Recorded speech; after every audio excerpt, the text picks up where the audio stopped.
हाँ, तो जो 60 घंटे भूपेंद्र हुड्डा ने नाम बताने में क्यों लगाई? क्या बीजेपी के सारे पे भूपेंद्र हुड्डा ये कांड नहीं करा रहे? ये पसंद और नापसंद का खेल था। मैं कुलदीप को निकाला, एक में किरण को निकाला, अब की बार शैलजा का नंबर था।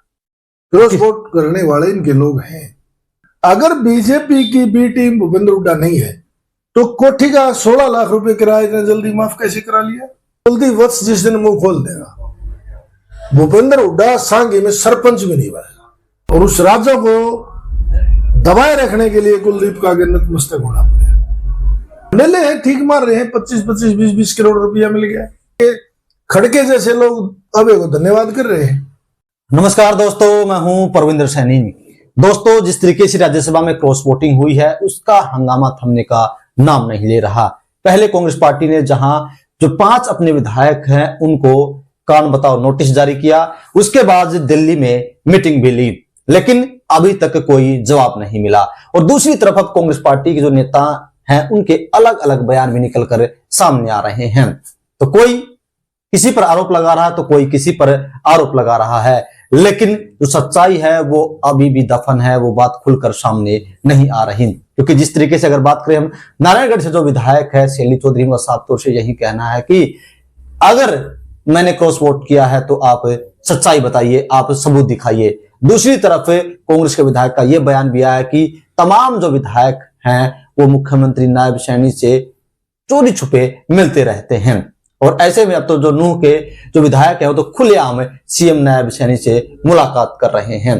तो ऐसे में कई ऐसी बातें हैं जो अभी तक दफन है। या कुलदीप वत्स का नाम जिस तरीके से सामने आया उसके बाद भूपेंद्र सिंह हुड्डा खुद सफाई देते हैं और उनके घर पर चाय पीने के लिए जाते हैं। तो तमाम ऐसी बातें हैं जिनको लेकर आज हम चर्चा करेंगे। और हमारे साथ सामाजिक कार्यकर्ता राजेश धनखड़ जी हमारे साथ हैं। राजेश जी, आपका स्वागत है। नमस्कार परविंदर भाई, आपको, आपके दर्शकों को मेरी तरफ से नमस्कार। राजेश जी, जिस तरीके से 5 विधायकों के नाम निकलकर सामने आए हैं कि राज्यसभा में इन्होंने क्रॉस वोटिंग की है, लेकिन क्या आपको लगता है कि ये सब पहले से सेटिंग थी या फिर मास्टरमाइंड कोई और है? परविंदर भाई, आप पत्रकारिता करते काफी लंबे समय हो गया और आपकी गिनती एक अच्छे पत्रकारों में मानी जा रही है। जब आप मेरे सामने ब्लू कलर की टी शर्ट पहन रहे हो, काखा मार दे रहे हो और मेरे को बाहर जाके अगर बतानी है तो मैं तो कहूंगा भाई परविंदर तो काखा मार दे रहा था, ब्लू टी शर्ट पहन रहा था। इस सारी क्रॉस वोटिंग और कैंसल का मामले का षड्यंत्रकारी बाबू बेटा है और एसआर का सांसद है। अपने 5 लोगों को जिस तरह से टी शर्टें परा खड़ा करा गया, सर्दियां में जैकेट परा खड़े करे, ये जब 60 घंटे बाद भूपेंद्र हुड्डा का बीके हरिप्रसाद का मुंह क्यों खुला? जो वो एजेंट थे और उनको दिखा के वोट डाली गई है, उसने 60 घंटे का किस चीज का इंतजार करा नाम बताने में? नहीं तो अंदर उसके सामने वोट डाली है, वो 12 मीडिया के सामने कह देता। चलो 4 को भी छोड़ दो आप, हालांकि 9 के 9 बेच रखे हैं, पर 4 की भी छोड़ दो, कहते हैं बीजेपी ने कैंसिल करा दी। हाँ, तो जो 60 घंटे भूपेंद्र हुड्डा ने नाम बताने में क्यों लगाई? कई सारी दाल काली तो नहीं है। बीके हरिप्रसाद ने प्रेस कॉन्फ्रेंस में 4 लोगों के नाम बताए। क्यों बताए इतनी देर बाद? वो भी 4 के। क्यों बताए 4 के? उसने 5 के बताने चाहिए थे। जब ये तय कर दिया भाई ये वोट पर निशान लगा रहे हैं और एजेंट को दिखा रहे हैं और एजेंट बाहर आ गए, जब गिनती करवाने के लिए इलेक्शन कमीशन को कांग्रेस हाईकमान के लोग मिलने चले गए, रात को 2 बजे तक ड्रामा करते रहे, तो इसने बाहर आके ये क्यों नहीं कही कि भाई 32 वोट बच गए, हमारी 5 तो क्रॉस होगी? क्या कई क्वेश्चन है? क्या फिर प्रदेश के लोगों को ये गुमराह करना चाहते हैं? क्या बीजेपी के सारे पे भूपेंद्र हुड्डा ये कांड नहीं करा रहे? क्या शैली चौधरी इतनी कमजोर है जो बढ़ाणाओं की बेटी है और रामकिशन गुर्जर एक बड़ा सम्मानित आदमी है, वो वोट बेचेगा? क्या रेणु वाला वोट बेचेगी? ये पसंद और नापसंद का खेल था। इन्हें 4 चुनाव में पहले भी ऐसे खेल करा, एक चुनाव में कुलदीप को निकाला, एक में किरण को निकाला, अब की बार शैलजा का नंबर था, शैलजा को बाहर करा।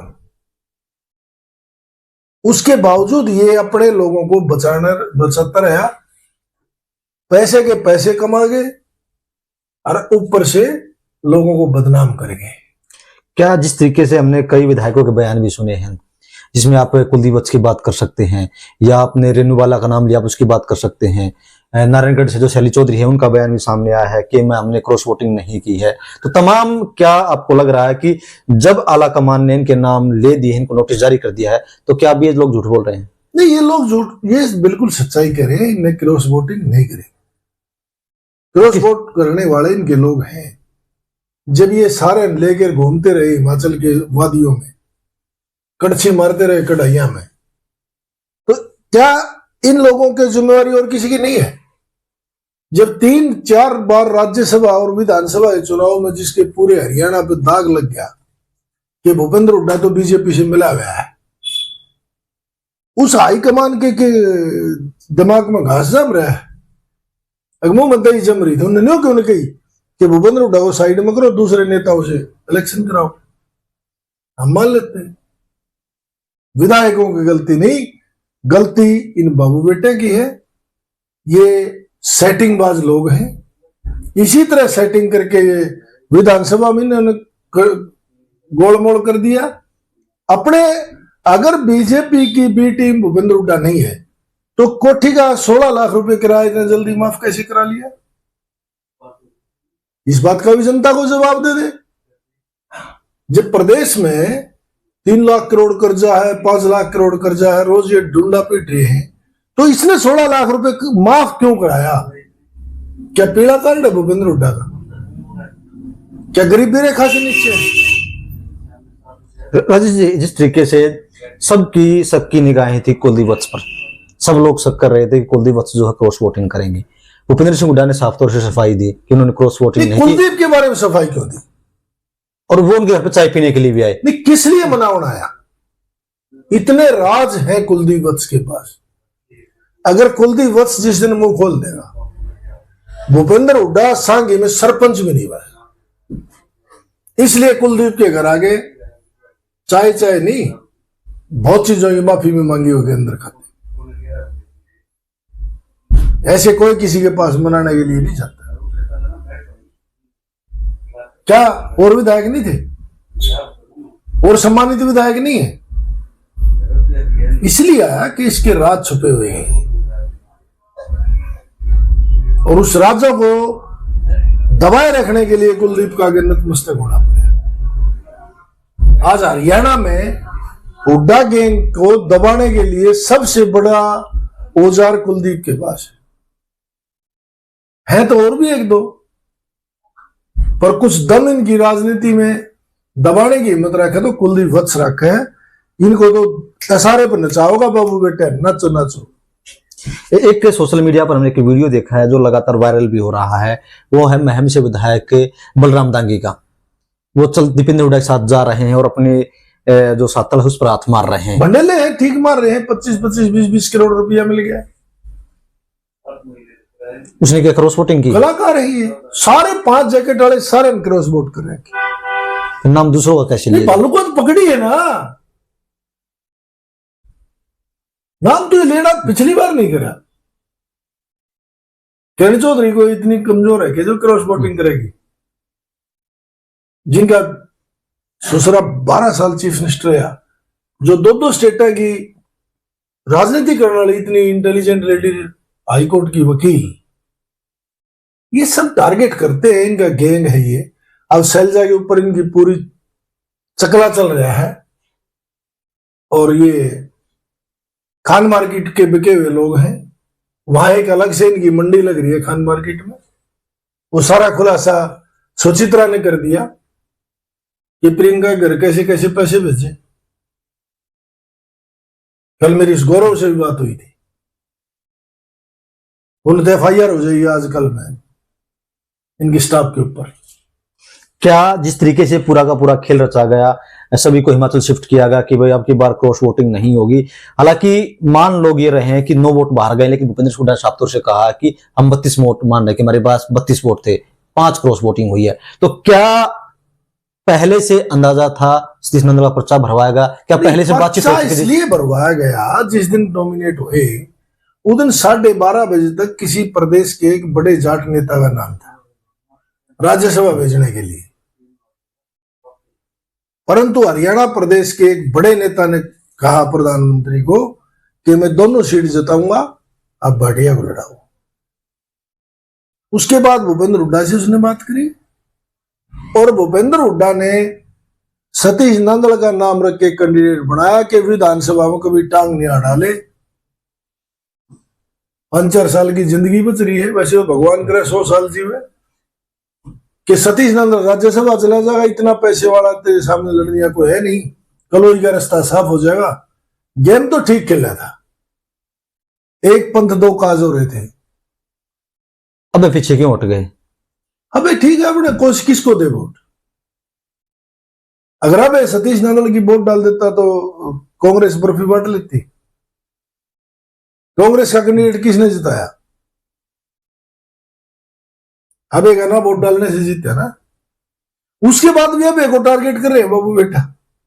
कमाल की बात है, कितनी बेहुद्दी बात कर रहे हैं, जिसकी वजह से ये बर्फी बांट रहे हैं, जिसकी वजह से हाईकमान को गुलदस्ता दे रहे हैं और उस आदमी को टारगेट कर रहे हैं। कांग्रेस हाईकमान के खड़के जैसे लोग अबे को धन्यवाद कर रहे हैं और ये कर रहे हैं अबे बी टीम, अबे बी टीम, अबे बी टीमों को पल्ले कुछ नहीं। ये पल्ले बूझते कितने दिन इस प्रदेश ने पल्ला बूझेंगे? पल्ले जिन गए कुछ कोने, दूसरे हैं पल्ला बूझ जाए। क्या आपको लगता है अब कोई एक्शन होगा केंद्र की तरफ से? क्या है कांग्रेस पे क्या एक्शन? कुछ भी नहीं होगा। राहुल गांधी खड़गे नहीं, खड़के राहुल गांधी की चलती है नहीं, प्रियंका की चला है। प्रियंका इनसे सेटिंग कर रही है। आज मुलाकात भी हुई इनकी। मुलाकात करते रहो, ये सब टॉफी चुसाने की बात है कि तुम माल तैयार करते रहो, प्रियंका बेचती रहेगी, फिर टेक्नाटे में राहुल गांधी विदेश भाग जाएगा, तो प्रियंका करेगी। आपको नहीं लग रहा कि कोई बदलाव होगा? कुछ भी नहीं होगा जब तक वाड्रा के ऊपर ईडी सीबीआई केस है। 1 लाख करोड़ की संपत्ति हरियाणा में दबा रखी है। भूपेंद्र हुड्डा सीएम होते हुए इतने हुड्डा को कोई खतरा नहीं है कांग्रेस में। क्या जिस तरीके से आप लगातार आरोप लगा रहे भूपेंद्र सिंह हुड्डा की पूरी सेटिंग, बाबू बेटे ने पूरी सेटिंग की चुनाव के लिए, तो क्या कभी इसका खुलासा होगा? हो गया 16 लाख रुपए तो माफ करा ली, इसको एक खुलासा दिए लो। दूसरा ये लो, 3 मार्च डेट थी ईडी सीबीआई में जो आरोप पत्र तय हुए मानेसर वाली डील में, इतने मुकदमे हैं। जो भगत सिंह को फांसी तड़वाने वाले लोग थे ना, वो आज पूंजीपति हैं, और जो क्रांतिकारी थे ना, उनके घर में खाने नाज नहीं। सेटिंग का फार्मूला है, कभी से सेटिंगबाज लोग हैं। ये अंग्रेजों के टाइम में भी सेटिंग करते थे और आज भी सेटिंग करके अपनी राजनीति करते हैं। तो चलिए दोस्तों, हालांकि जो राज्यसभा चुनाव हुआ है उसमें एक सीट बीजेपी को जरूर गई, कांग्रेस पार्टी को जरूर गई, लेकिन सवाल यहां पर यह खड़े हो रहे कि आखिरकार 5 वोट गई तो गई कैसे गई? आखिरकार क्रॉस वोटिंग हुई तो हुई कैसे हुई? और उसके नोटिस भी जारी किए गए, पहले 4 को फिर 1 को।